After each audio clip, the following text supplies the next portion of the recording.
80 million. I like it. Thank you very much. Have a seat. Have a seat. Thank you very much.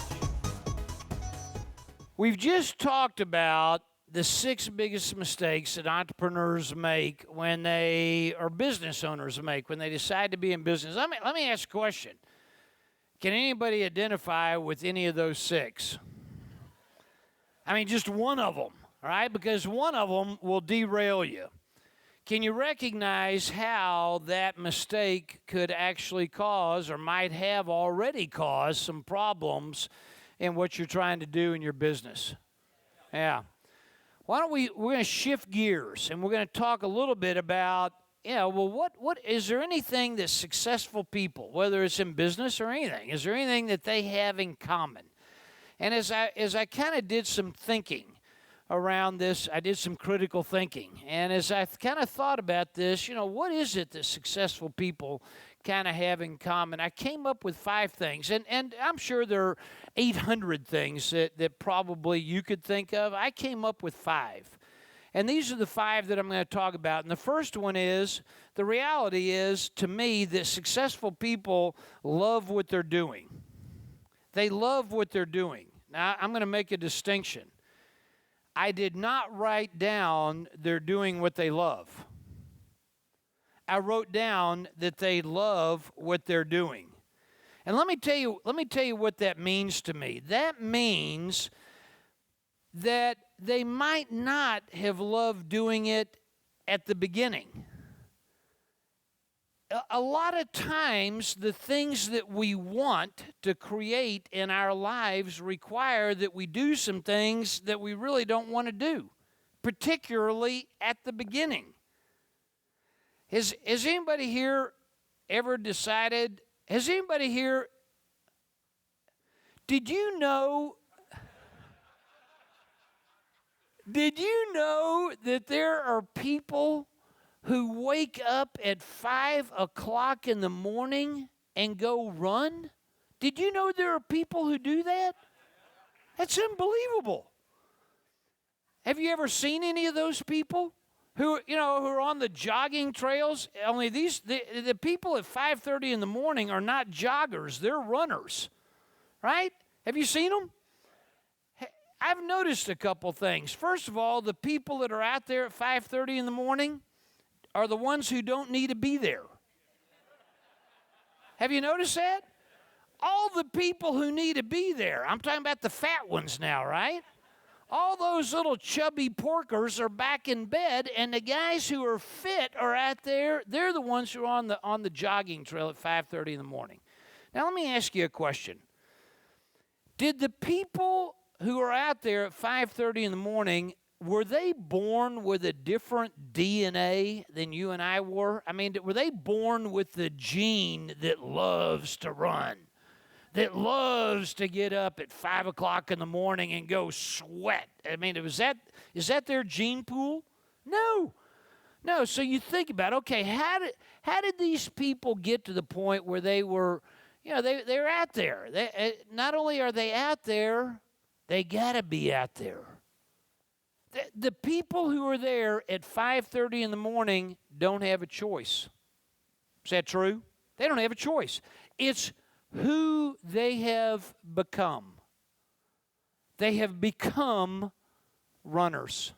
And that is an integral part of their identity.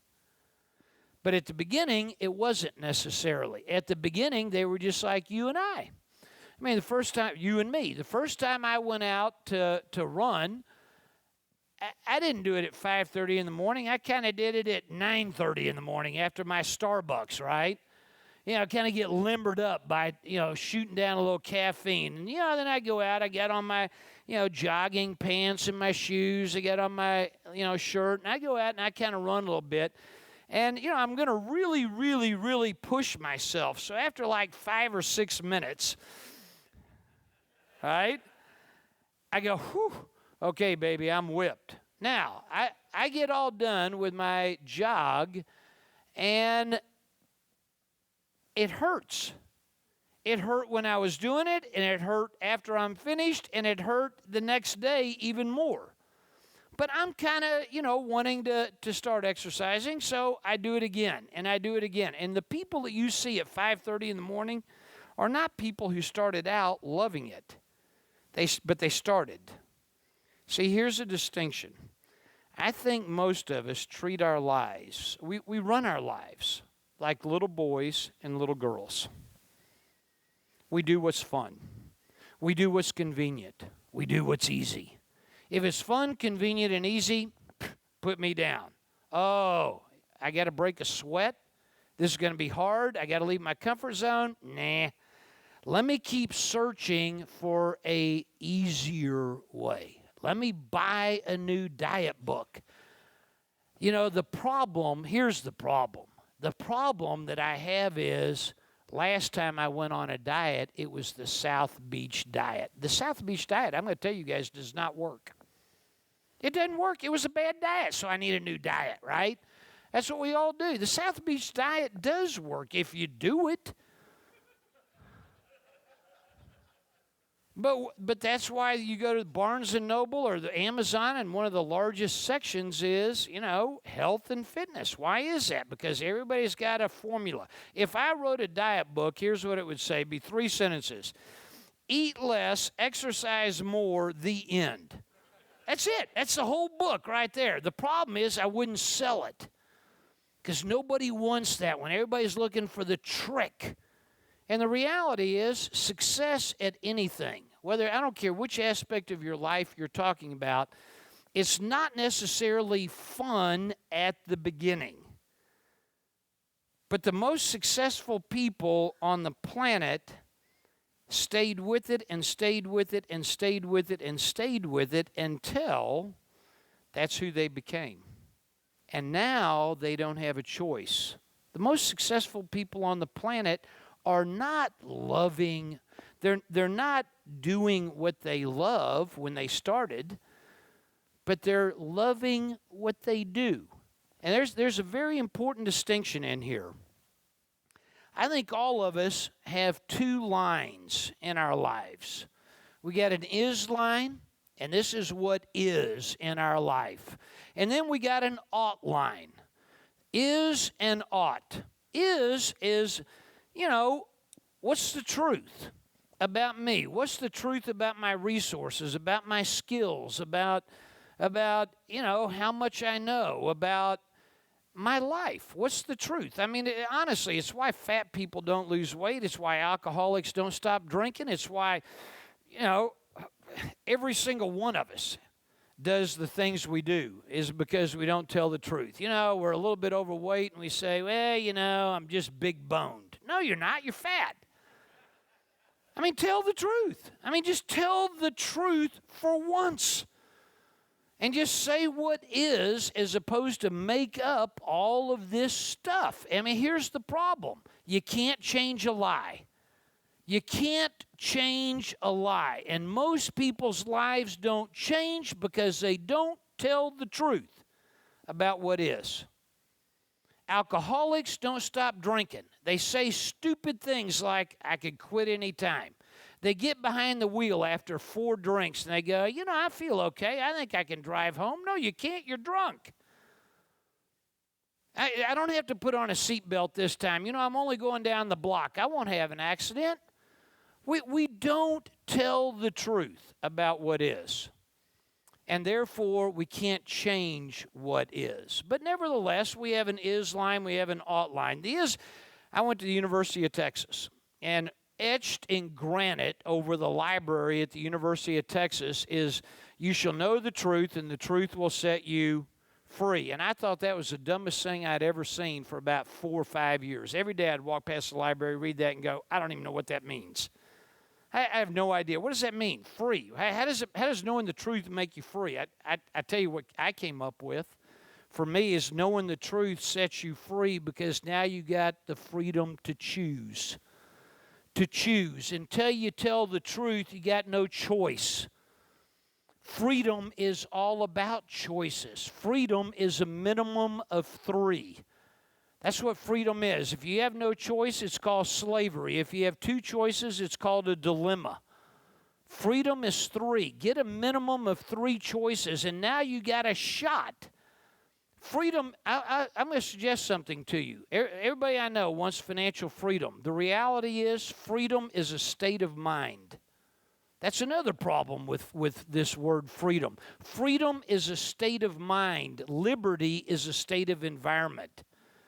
If you want financial liberty, good, start calling it that. But if you want financial freedom, that's a state of mind. Freedom is all about your mind. You can be locked in prison and be free. It's all about your mind on that one. Does that make sense? Good. We have an is line. Most people's lives don't change because we don't tell the truth about what is. And then we got an ought line. This is called our goal. This is what we want right here. Now, I'm going to say something that's kind of controversial. Don't agree with me. Just go think about it. I'm not a big believer in goal setting the way it's conventionally taught. I'm a big believer in goal setting, but just not the way it's conventionally taught. See if you've done this. You're going through your life. There's some part of your life you're dissatisfied with. You set the goal, the outline, you set the goal, and the instant you do that, you make where you are wrong. You ever done it? You make where you are wrong. You make where you are less than. You make where you are, this sucks. But boy, if I could just get to where I want to get to, then it'd be good.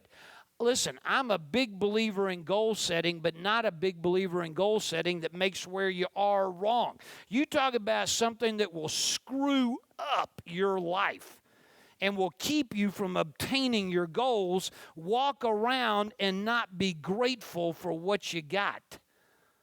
That's a killer. And it's really why most people, in my experience, don't have more of what they want. The reason most people don't have more of what they want is because they're not grateful for what they got. I'm great with goals, but man, oh man, hit your knees every day and be grateful for how good it already is, and I'd like a little bit more. And that's what this is. This, to me, is ought. Tell the truth about what is, and then good. What would I like to have? And simultaneously, don't make where I am wrong. It's okay where I am. Take a look around. The average person on the planet makes $2 a day. 70% of them can't read and write. 50% of them went to bed hungry. Come on, we're doing pretty good. Am I right? Is ought. Is ought. Now, here's the cool part. The cool part is, what's the difference between where we are and where we want to get to? What do you call this? The problem. That's what you call it. You call it the problem. You look at where you are, where you want to get to, and the difference between the two of them is, that's what I'm going to call the problem. And that's kind of crazy when you stop and think about it, but I'm going to ask you to do an experiment. I want you to write down on your piece of paper really, really, really small, right? Put your hand over it so nobody can see, because you don't want your neighbor to be able to see this. So write really, really small and write down one of your 3 biggest problems. Don't write down you're not going to write the book, right? You're only going to write down just the word. What is, because nobody's ever going to see it. You don't even have to think about it, do you? Is anybody sitting in here going, wonder what one of my 3 biggest problems is? No, everybody knows. You already know what it is, don't you? Write it down real small, just real small, on your piece of paper. Good. Let me ask you a question. Is what you just wrote down the problem, or is what you just wrote down the symptom? Symptom. I guarantee it is. What you just wrote down has absolutely nothing to do with the problem. This is the symptom. This is simply the way it's showing up. So here we have all these issues. Number 1, we don't tell the truth about what is. Number 2, we figure out what we want and we make where we are wrong. Number 3, we say that the difference or the gap is the problem when it doesn't have anything to do with the problem. Most of us are attempting to solve the problem that isn't instead of the problem that is. How in the world can you change? How in the world can you achieve what you want if you're unwilling to tell the truth about what is? So this difference right here we identify as the problem, and then we start looking around for an intergalactically global solution that we can implement in 10 minutes, not break a sweat, easy peasy, that will somehow solve this entire problem, which isn't even really the problem, and then we can't find the intergalactically global solution, and so what do? Nothing. Nothing. That's what happens. We wind up doing nothing. Well, no wonder we got problems that aren't getting resolved, and it's because of this goofy way that we have things put together. I have a different thought. My thought is this.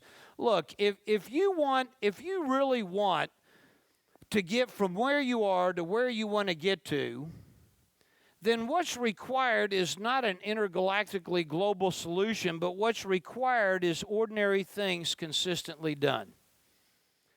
Ordinary things consistently done produced extraordinary results. Ordinary things consistently done produce extraordinary results. What can I do today to improve my situation? What can I do today to improve my situation? Ordinary things consistently done produce extraordinary results. What can I do today to improve my situation? I'm going to suggest to you this.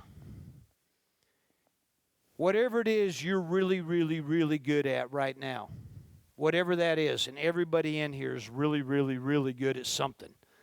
Whatever that is not a result of some one-time Herculean effort last Tuesday. Am I right? And every single thing that is a problem that you're not really good at is not a result of some Herculean stupid thing you did last Monday. It's a result of ordinary things consistently done. Ordinary things consistently done. Ordinary things consistently done. This is cause and effect. This is the cause.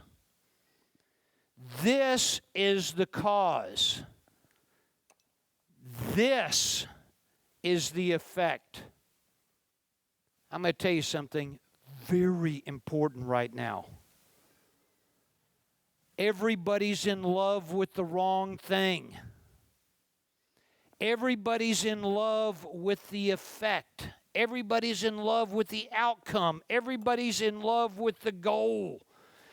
All other things being equal, I give you a choice between being rich or poor. You're going to take rich. All other things being equal, I give you a choice between having spectacular health and being paralyzed from the neck down in an iron lung.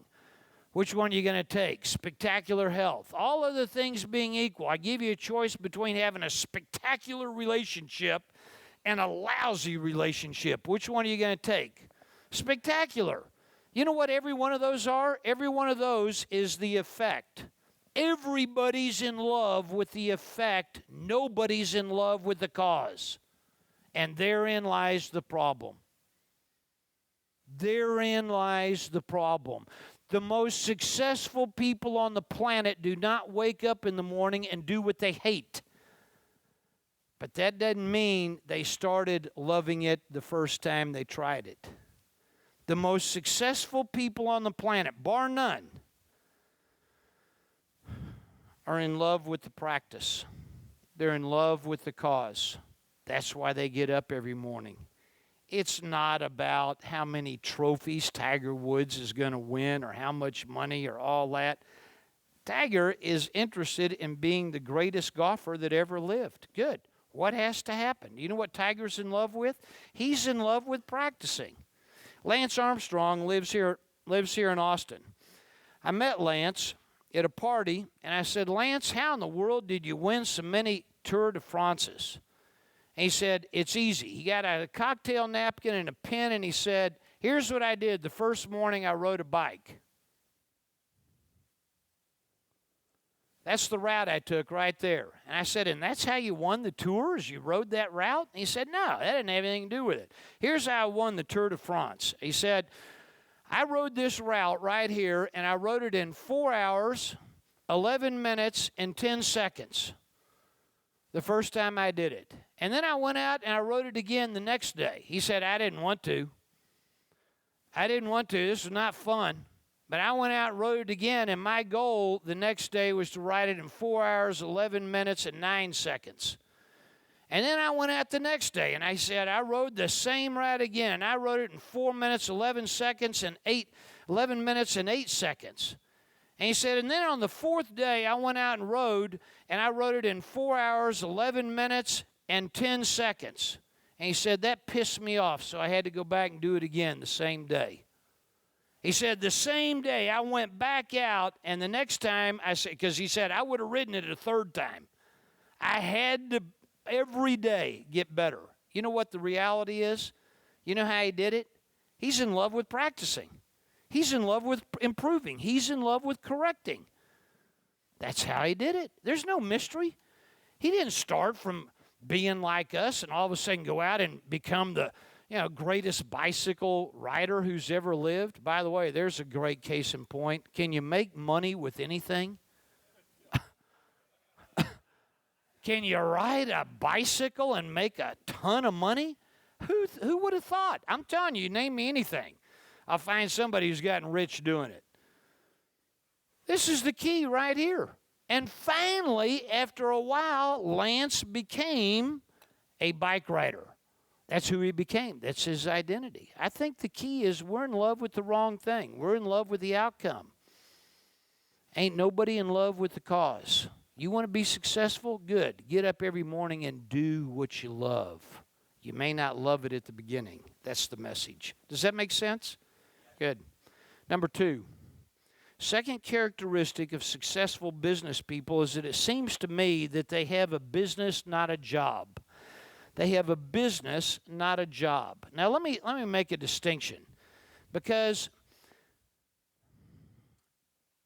I had in my teachings years and years and years ago, and what Robert Kiyosaki teaches is, this concept of you can be an employee, you can be self-employed, you can be a business owner, or you can be an investor. And I like this. I mean, I like this concept, and it's something that I've talked about and talked with Robert about years and years ago. And Robert did a cool thing. I mean, he basically reorganized this into what he calls a cash flow quadrant, ESBI. You can be an employee, self-employed business owner, or an investor. And then in the middle of this whole quadrant thing, have y'all seen this?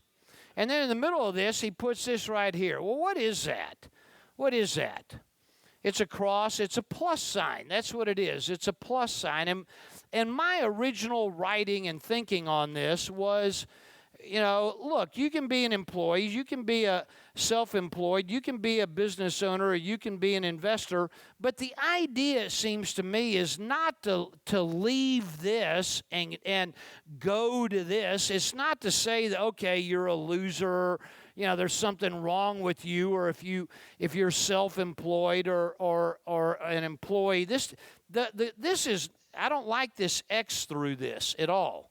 I mean, I don't think the goal is to leave this and become this. My original thinking on this was, look, I think the goal is to learn the skills and tools so that, and this is why I like what Robert did right here with this plus sign, the idea is to learn the skills and tools over here.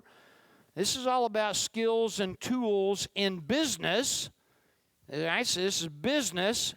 And this right here is about skills and tools in the technical, in the trade, in the craft. So, if you're going to be an E or an S, then you're going to be very, very good at your craft. And if you're going to be, successful in business, it's going to have more with skills and tools that are business related.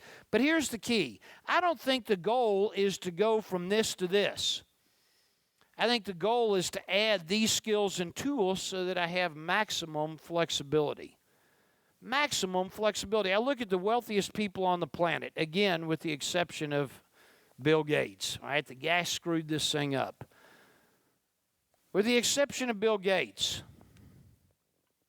every one of them's an E. Every one of them has a job. Warren Buffett has a job. He gets a salary. He's got a business card. He goes to work every day. Michael Dell has got a job. He's got a salary. He's got a business card. He goes to work every day. Larry Ellison's got a job. He's got a salary. He goes to work every day. They haven't left E. You're not a loser if you got a job. They haven't left E. They simply added the skills so that they have maximum flexibility. They can be in any quadrant at any point in time depending upon what's needed, right? Depending upon what's needed. Right now, what am I? I'm an S. Right now, I'm an S. If I don't show up, it doesn't happen. Same thing happens when Robert teaches. Same thing happens when Tony Robbins teaches. They're S's. Look, you're not a loser because you're an S. And furthermore, what causes something to be a business and not a job, I'm about to say something very important. What causes something to be a business and not a job is not who signs the front of the paycheck and who signs the back of the paycheck. This has nothing to do with whether you own your own business. Most people that I know that own their own business own their own job. And that's just the truth. But that doesn't make them a loser. So be gentle with that. I don't like looking at somebody and saying, "Hey, you're a loser if you something wrong with you." No, you just haven't grown as much yet. And the worst mistake you could make is to quit your job or call yourself a loser here on the self-employed and suddenly say, okay, well then, if this is where the winners are hanging out, I guess I'll quit my job. You talking about pulling out a shotgun, loading it up, pointing it at your foot and pulling the trigger. I got people come to me in my business mastery course. It's 100 days of coaching and consulting and with Keith, and I'm your mentor for 100 days, and it's a total of 8 days, 100 hours with me, and during that 100 days, you have access to me. I got people coming into that room, and they're on crutches, right, and their foot's all bandaged up. They're on crutches, and I say, God, what do you want? And they said, we want to run a marathon. And I say, what happened to you? And they said, well, I woke up one day, blew my foot off. I said, I can't help you run a marathon. I got to do triage on you. Because you've just sabotaged. And the way that people do that is they think, all I got to do is change my mentality, and suddenly I'll be successful. No, you don't. You got to learn how to hit the frickin' ball. That's what you got to do. You got to learn the skills and tools that will allow you to be successful in any place, but don't make this wrong. So the idea here between a business and a job doesn't have so much to do with whether you own it or you work for the man. My thought is that people with a job tend to focus on leaving and they tend to focus on retirement. How do I quit? They tend to focus on, how do I passive simply means to me, how do I do the least and get the most? How do I put in 10% and get out 100%? Better yet, how do I put in nothing and get rich? Because the label becomes the experience. So I think a lot of people, when I look at people with kind of a job mentality, they tend to focus on leaving, retirement, passive income, and problems. I mean, most people with a job are kind of experts in the problem. This doesn't have anything to do, by the way, with whether or not you own it or you work for the man. This has nothing to do with that. This has to do with how do you think. I think people with a business have an entirely different mindset. People with a business tend to focus on growth and solutions and leveraged income and possibilities and how do I improve it. I think people with a business, can you work for the man and still be a business? Of course. Can you own your own deal and still have a job? Of course. It's not dictated by who signs the front of the paycheck. What dictates this is how you think about it. Most people with a job are trying to figure out how to leave. Most people with a business are not trying to figure out when am I going to be able to quit. I watched Michael Dell one time give a speech. It was a great speech. He was talking to about 500 or 600 people at the University of Texas, graduating class of young MBAs, and it was a great speech. And at the end, he did a couple Q&A, and some young hot shot that was just graduating from the MBA school, probably had a 4.0 grade point average, raised his hand, and Michael called on him, and this guy said, Michael, at that time he's like 37, 38 years old or something. He said, Michael, you're under 40. You got $20 billion. You can do anything you want. Why are you still there? Why aren't you on a boat in the middle of the Caribbean? He said, I've dreamed my whole life of building and growing and running a business. I'm a Fortune 50 company. It doesn't get any better than this. It doesn't get any better than this. That's the mentality of people that have a business. I'm going to suggest something to you. I may be wrong. Just think about it. Think about it. Investors look for exits. Investors look for exits. Business owners don't. Business owners are in it. Business owners are in it. They're not going anyplace. Warren Buffett is doing what he loves. He loves what he's doing. Guy's 78 years old. This last year he lost $30 billion, and he didn't lose any sleep. Can you imagine losing $30 billion and not losing sleep? He's doing fine. He's still got about 35 or 40 left. He's doing good. Everything's good. He's loving what he's doing. He's doing what he loves. And I'll tell you something. I don't see him going anyplace. I really don't. I think he's there. He's not looking for an exit. Let me explain the difference this way. Suppose when I went to Sandy and I said, will you marry me? So I got down on one knee. This happened. I got down on one knee. I looked at her. I said, you're the best thing that's ever happened to me, by bar none. I want you to marry me. Will you spend the next 5 years with me? Is that what I said? No, that's not what I said. Why didn't I say that? Well, number one, I wanted a yes, right? Why does that strategy of us asking somebody to marry us, why do we say, will you spend the rest of your life with me? The reason we say that is because there's going to be some ups and downs. And if you know that you have a built-in exit plan after 5 years to get out of your deal, right? So you got the exit plan. What's the likelihood that over the intervening 5 years you're going to put in the amount of effort and love and blood and sweat in order to make it work? Zero. If you know that it's a 5-year gig, in, out, there's no way you're going to invest all the energy that's going to be required to make it great. And the same thing is true with business. I'm not saying you can't sell your business.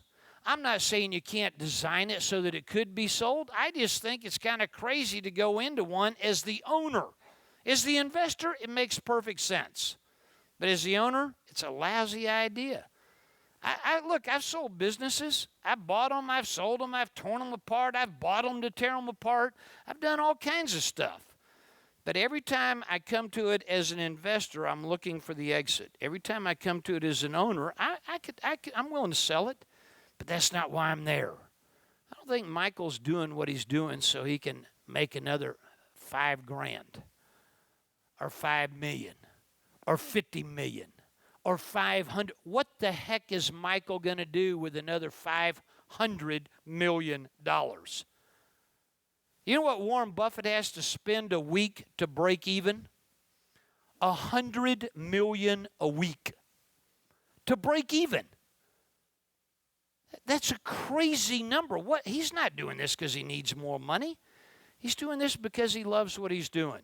I'm going to suggest something to you, and that is one of the best ways to make a distinction between business and a job is to think about this.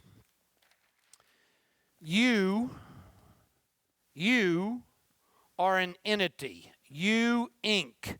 And as You Inc., I mean, you got the same thing that any other company or business has. I mean, you got to have some production, and you got to have some marketing, and you got to have some management, you got to have some leverage, and you got to have some cash, and some finance, and some accounting, and some sales, and some R&D, and some training. I mean, all that is the same for you and for a business. Would that be right?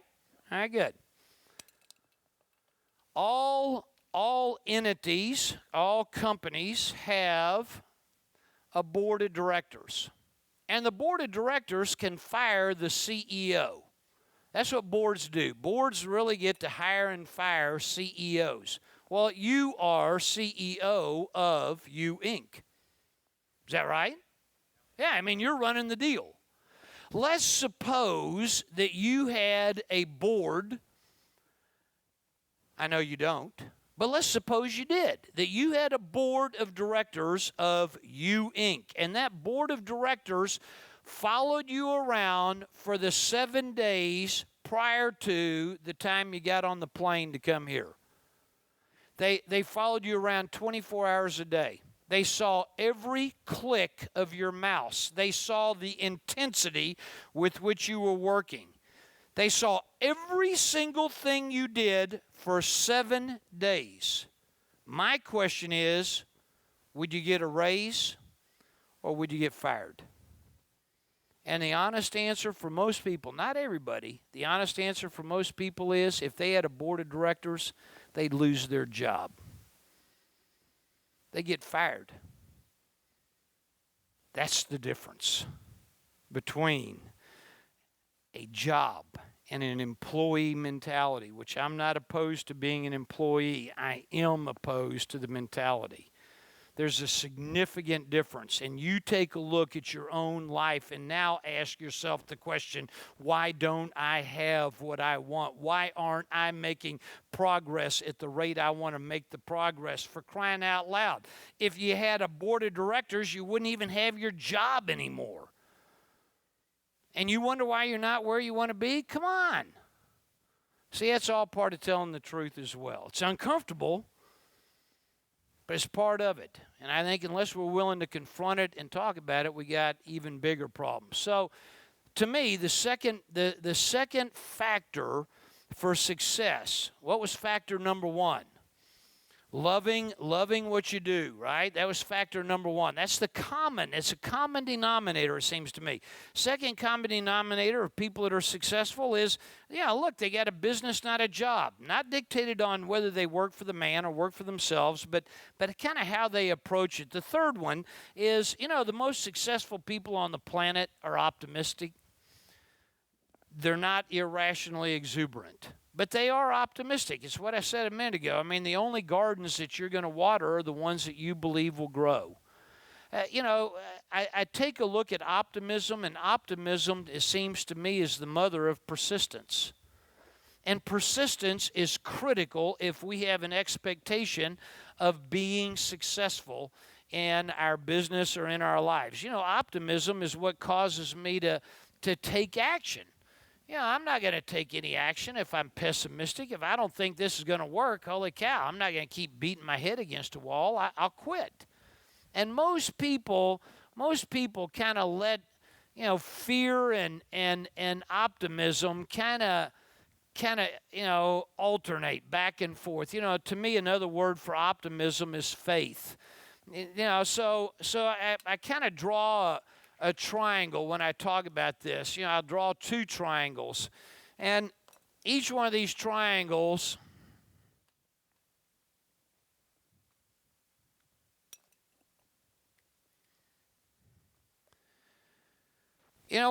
once somebody kind of goes in, anybody here ever gone into a fear mode?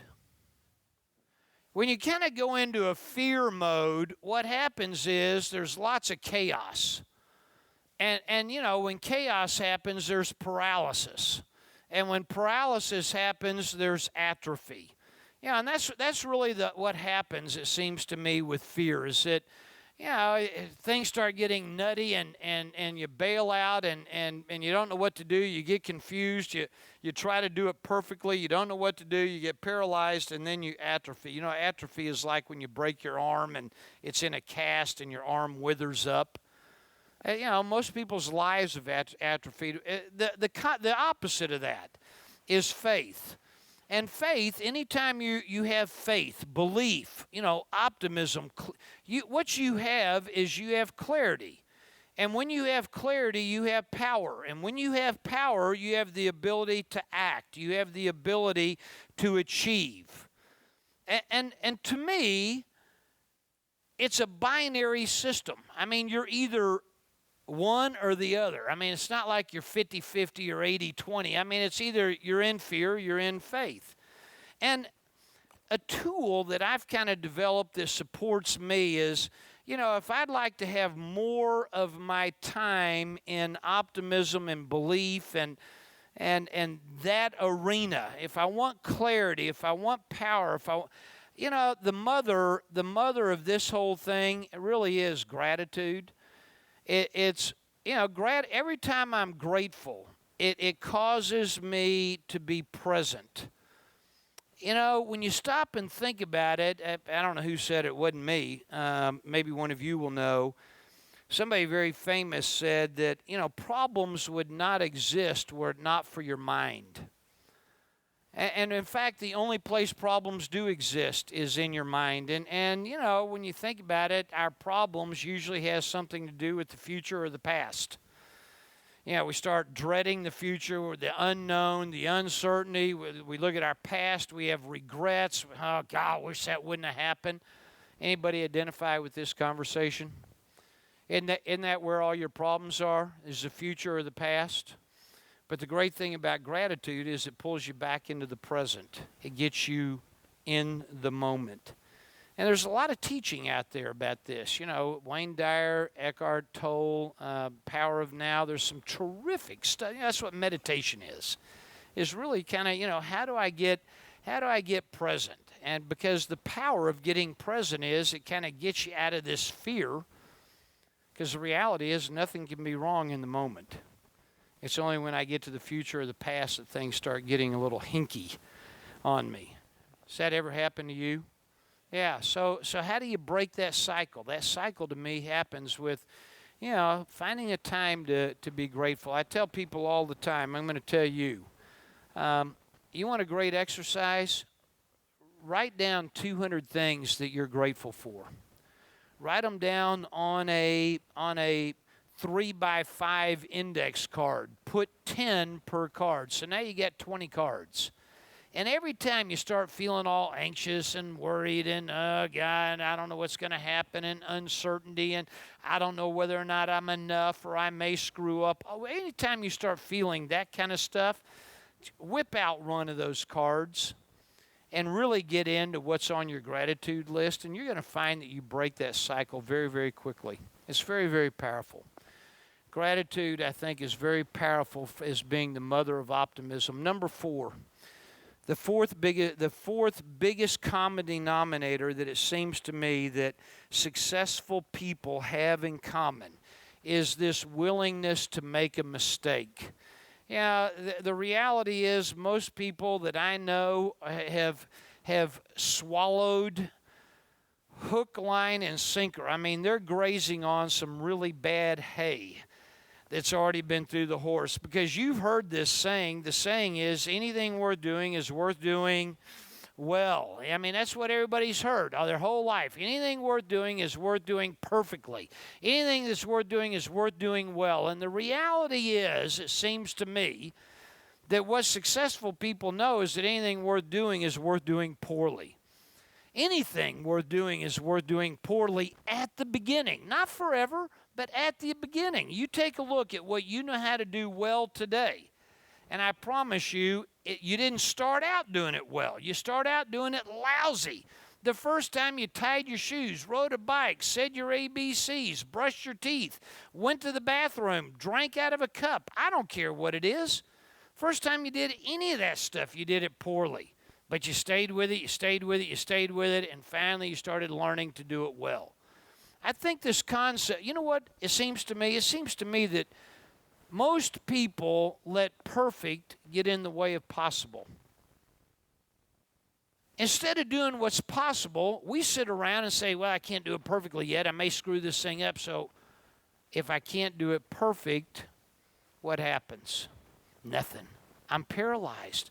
The desire to do it perfectly is the thing that's keeping us paralyzed. It's screwing us up.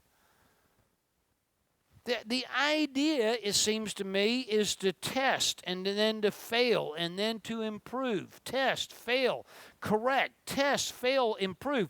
Bucky, one of my heroes is a guy named Buckminster Fuller. And I mean, Bucky was a smart guy. Bucky said, look, test, fail, correct, learn, improve. And then test, and then fail, and then learn. Test and fail and improve. Test and fail. And Bucky said, and I love this about Bucky, Bucky said it works like this. Bucky said, you can't learn less. Boy, what a powerful concept, right? You can't learn less. And most people never get the learning because they're scared to death, to make a mistake, to look foolish. I mean, I have made some really, really catastrophic mistakes. I mean, catastrophic. And I've learned from them, I hope. I mean, I do not want to have these same mistakes again. Boy, I mean, the emotional, the confidence toll, the psychological toll, the financial toll is simply brutal. So I think the idea is what we should be about is seeing how to practice to improve. How do I practice to get better? And you look, anybody here have something they really would like to achieve? Good. Is there anything in your way? Me, thank you for that. Me is in the way. Primarily a need to know how to do it right, as opposed to what can I do? What's possible, not what's perfect. Fifth common denominator that it seems to me successful people have in common is a willingness to pay the price. A willingness to pay the price. Most people that I know want what they want, but they're unwilling to do what's required in order to have it. Most people I know really want to be physically fit or be physically healthy, but the reality is we don't like the price tag. And here's the whole problem. See, I think we haven't thought it through. There's a price for being rich. There's also a price for being poor. There's a price for being healthy. There's also a price for being unhealthy. There's a price for creating a spectacular relationship. There's also a price for being in a lousy relationship. There's a price. The only question is, which one are you going to pay? There's a price no matter what. And it just seems to me that most people have this unwillingness to pay the price. Most people would rather look good as opposed to actually have the result. Instead of losing 10 pounds, let's buy bigger clothes, and that way we look better. Right? Good, I'll look thinner. I can't tell you the number of times I've gained a little weight, bought bigger clothes, and people come up and go, have you lost some weight? No, I bought fatter pants. That's how that happened. I mean, we all do it. We all are trying to figure out how to look good instead of pay the price. And looking good is just another form of instant gratification. I think there's a final concept here that I want to drill in on with you, and that is the concept of making some decisions and the concept of mastery. You've heard this 1,000 times. Until one is committed, there's hesitancy, the chance to draw back, always ineffectiveness. Concerning all acts of initiative in creation, there's one elementary truth, the ignorance of which has killed countless ideas and splendid plans. The moment one commits, providence moves too.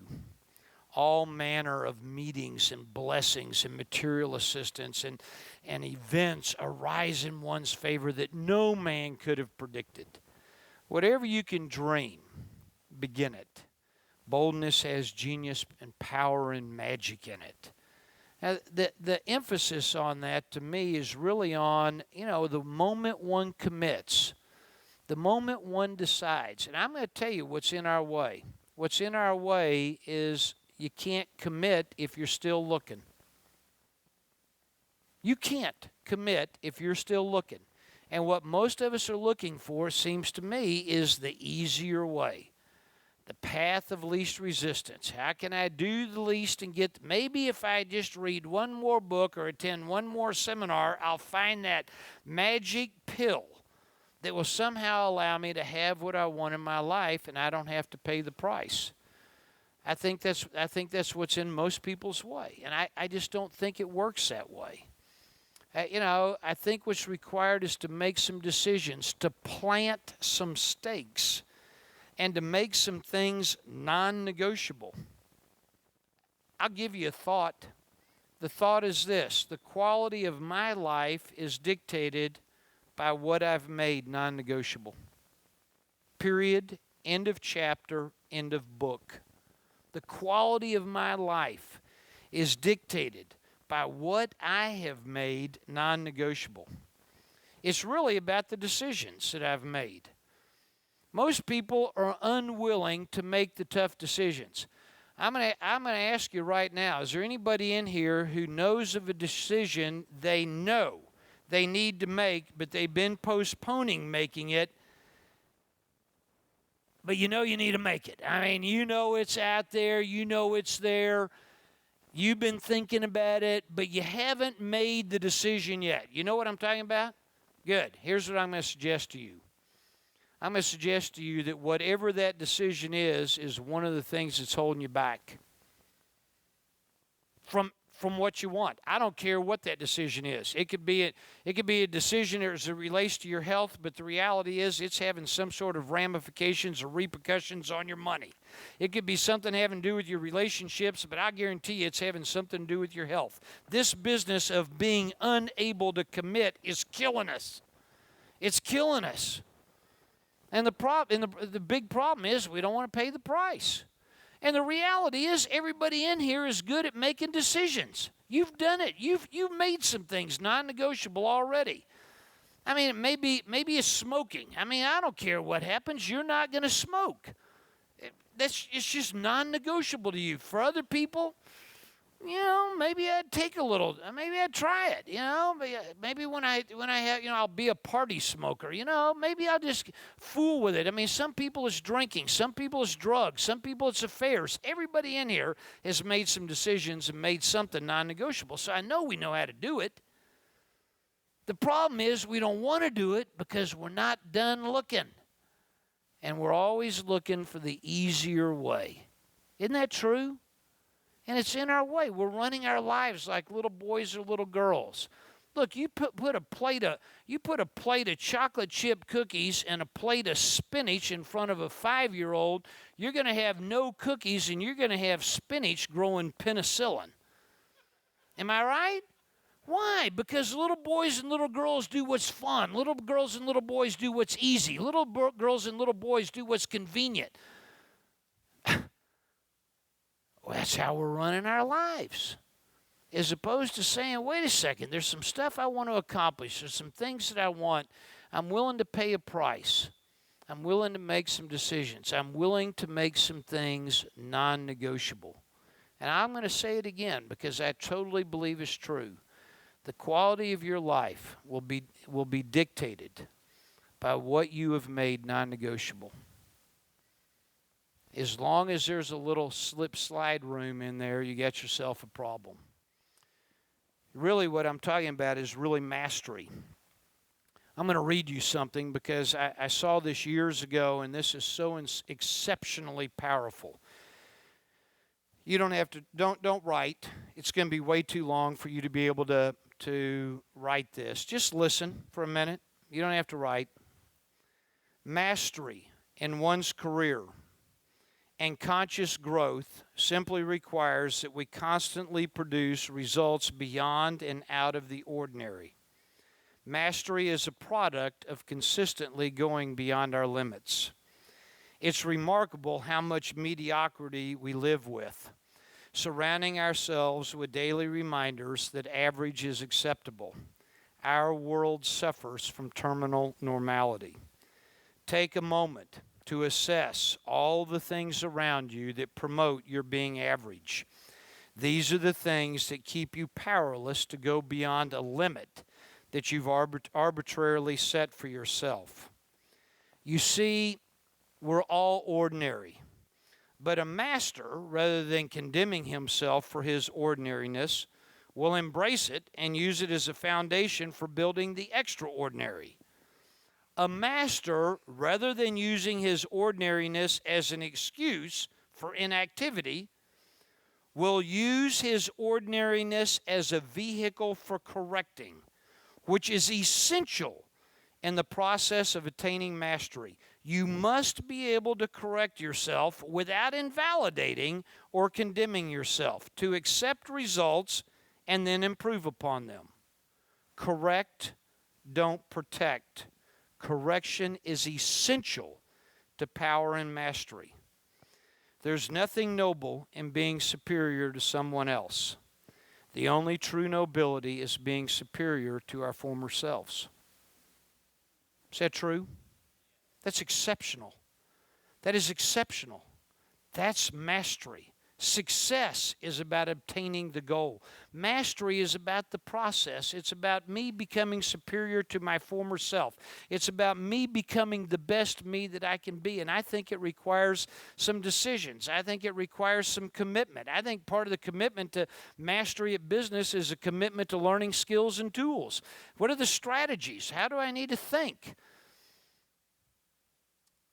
I think mastery is about being an apprentice. It's about learning. You know, the apprentice has gotten kind of a funky name here, recently over the last few years. You know, the Donald and the television show The Apprentice. And you know, but the concept of being an apprentice implies that there's a master. And you go back, 50, 80, 100 years ago, and anybody who was good at what they did, at one time was an apprentice, and they had a master. They had somebody who they studied under. And the reason they had a master is because masters can teach you what not to do.